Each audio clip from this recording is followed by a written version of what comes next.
আচ্ছা, আমরা বিভিন্ন ক্ষেত্রে এই শয়তান আর পাপ এই দুটোর মধ্যে দিয়ে পার হয়ে যাই তো নাকি?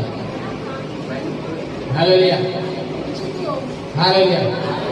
আমরা প্রতিনিয়ত শয়তান আর পাপ এই দুটোর মধ্যে দিয়ে পার হয়ে যাই তো নাকি?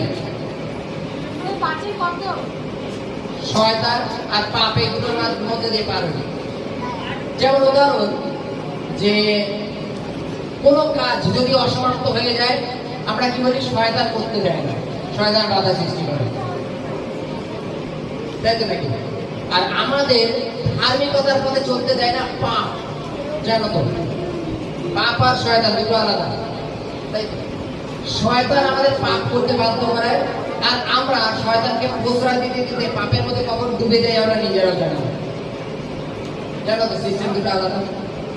এইবার এই পাপটাকে আর শয়তানটাকে দেখো, ঈশ্বর স্বাধীনতা আমাদের দিয়েছেন। হালেলুয়া। ঈশ্বর স্বাধীনতা যখন আমাদের দিয়েছেন, আমাদের নিজেদের চুজ করা প্রয়োজন যে আমরা কোন পথে চলবো। তুমি হয়তো মনে মানসিকতা করে নিয়েছো যে আমি সকাল 6টার সময় উঠবো, 6টা থেকে 7টা পর্যন্ত 1 ঘন্টা প্রার্থনা করবো। ভালো কথা। হয়তো ঘুম ভাঙলো 7টার পরে, 8টার সময় ঘুম ভাঙলো, বা 6টার সময় ঘুম ভেঙেছে, তুমি মনে করো চলো একটু পরে উঠবে, এখন তো বেলা হয়নি, সূর্য রেডি করতে করতে 7টার পরে তুমি উঠে কি বলবা? হয়তো শঙ্কর ফোন করলো, কিংবা উঠেছো, প্রার্থনা করেছো, আরে শঙ্কর তো আজকে আমার শয়তান প্রার্থনাই করতে দেবে না। এখানে শয়তান আসলে শয়তান আসলে তার থেকে শঙ্করে আমি মানছি।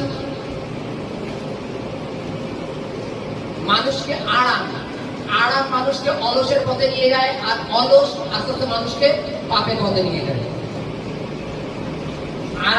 আরাম বুঝি করি, চলো আজকে একটুখানি বসে, আরেকটুখানি দেখি। এবার আরাম করতে করতে সেটা অলসের জায়গায় পরিণত হয়ে যায়, আর যখন অলস হয়ে যায় তখন না বাইবেল পড়তে ইচ্ছা করে, না প্রার্থনা করতে ইচ্ছা করে। আর না করার জন্য তখন আমাদের জীবনে যে সমস্যাটা আসে, আমরা কি বলি? শয়তান আমাকে ঘুম থেকে উঠতে দেয়নি। তুমি 6টার সময় উঠেছিলে, কিন্তু ওঠার পরে কি করেছো? আবার একটুখানি ঘুমিয়ে পড়েছো, চলো একটুখানি পরে উঠবো, চলো একটু বিছানার মধ্যে বসে হয়তো মোবাইল টিপি করছো, চলো আরেকটু পরে উঠছি করতে করতে 7টা পার হয়ে গেছে, তখন উঠে আসছে। এসে কি বলছে? শয়তান আমাকে উঠতে দিল না।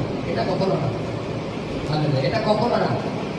বারবার তোমরা শয়তানকে দোষ দিও না, ইচ্ছা নিজের মধ্যে তৈরি করো। হালেলুয়া। নিজের মধ্যে তৈরি করো। যখন তোমার সারাদিন শেষে খিদে পায়, তখন তার কারোর অপেক্ষা থাকো না, তখন তো নিজেরটা নিজে বেরিয়ে খেয়ে যাবে, তখন তো অপেক্ষা থাকো না। পরে